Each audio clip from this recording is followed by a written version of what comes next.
Hey, I'm glad you decided to watch this video, and wherever you are, I hope your day is living up to your expectations so far. Now, let's get into it, shall we? Gender. I guess this is kind of a rant. What the is gender? We'll start with the basics, and therefore ask our best and nerdiest friend of them all, Google. Gender. It's a noun, either of the two sexes, male and female, especially when considered with reference to social and cultural differences rather than biological ones.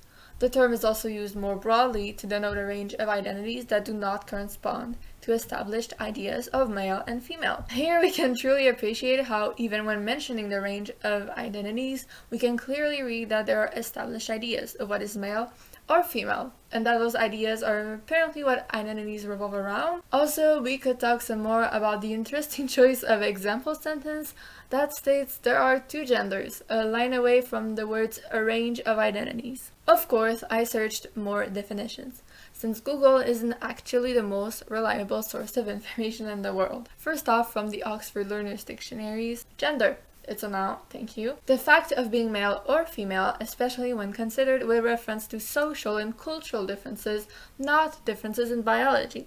Members of a particular gender as a group. The term gender is also used more broadly to mean a range of identities that do not necessarily fit in with the usual division between male and female. See also intersex, third gender, transgender, and transsexual. Second off, from the Merriam-Webster Dictionary. Gender, still a noun, and this time we're looking at a medical definition, which is more accurate, I guess. So the first sense we have here is sex, and the second one is the behavioral, cultural, or psychological traits typically associated with one sex. The similarities between the three definitions are definitely noticeable, but the Merriam-Webster Dictionary's page on gender also provides a very appropriate short text on how gender is quite complicated and ultimately an invention of society, based off of stereotypes dating from the 15th century or so. I highly recommend reading it for yourselves, and this link will be in the description below because, as you could have guessed, you can't click on the screen and access it right now. So basically, and I'm just throwing this out there,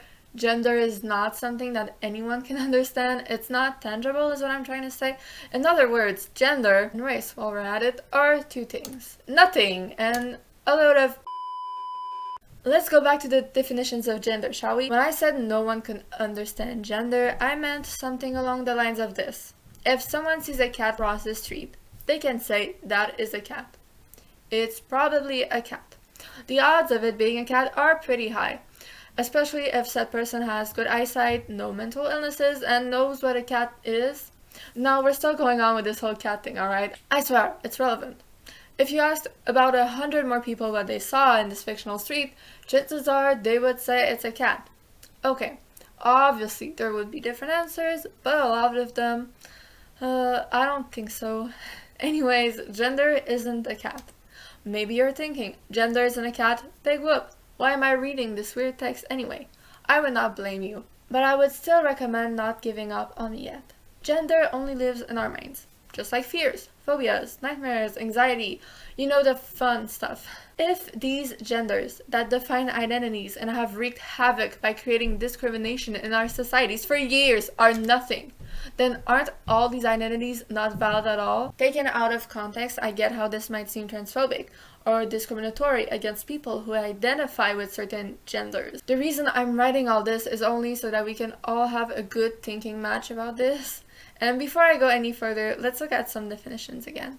This time, we'll skip Google altogether. Don't worry. Sex. Just notice here, synonym, gender. Okay, if that's not interesting, I don't know what is. The observation that even dictionaries can figure out what is the difference between sex and gender proves my point. I just want to point out that this whole presentation, all the screenshots you're seeing, were taken roughly like 6 or 7 months ago. This particular screenshot is what I want to talk about. Right now, you can see synonym, gender.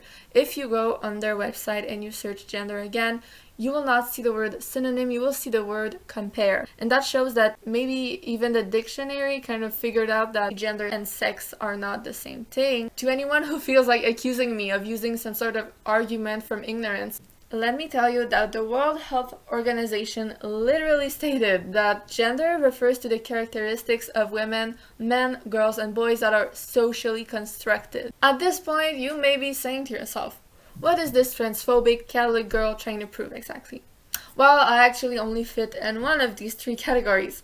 I'm Catholic. Even then, I still despise tags themselves. Catholicism being one of the very few groups I admit being a part of, but this rant isn't about religion yet. I'm a proud non-binary human. I can safely say that I know what hormones my body is making inside me. To a certain extent, I'm not studying in medicine or anything, but I've had a science class or two. I know what's happening in there. I know what my genitals can do and look like. Now, if instead of wanting to be non-binary, I transitioned into a man, because that was what I felt like in my head, what exactly would I be feeling? That I'm simply craving for a penis. I swear to God, I know perfectly well how this sounds, but why on earth would anyone want a penis? What we are born with is all we're going to get. I know there are surgical interventions that can be done, or some people take hormones. I'm not an expert on these subjects, but my facts are, well, facts. If I wanted to become a man, it would be because I don't feel like any of the other gender identities. But this feeling, we have to understand, comes from these stereotypes of what's male and female. I truly don't know if this is clear enough for anyone to comprehend, but I'm really trying out here. I don't want this to be overwhelming or boring, which is why I guess it's time for me to compose some sort of conclusion. It feels to me as if anyone who associates with a gender, whether that gender is the one society decides to force on them or not, simultaneously decides, probably not consciously, to state that these discriminatory expectations based on sex alone do not only exist but are justified and real, and most of all important. It's due time that we recognize gender does not exist. Discrimination will not stop until we realize that, and what anyone has down there has nothing to do with how they want to live their life. Thank you so much for sticking around all this time. I sincerely hope you enjoyed my text and that it gave you something to think about. With love, from a human living their life on Earth.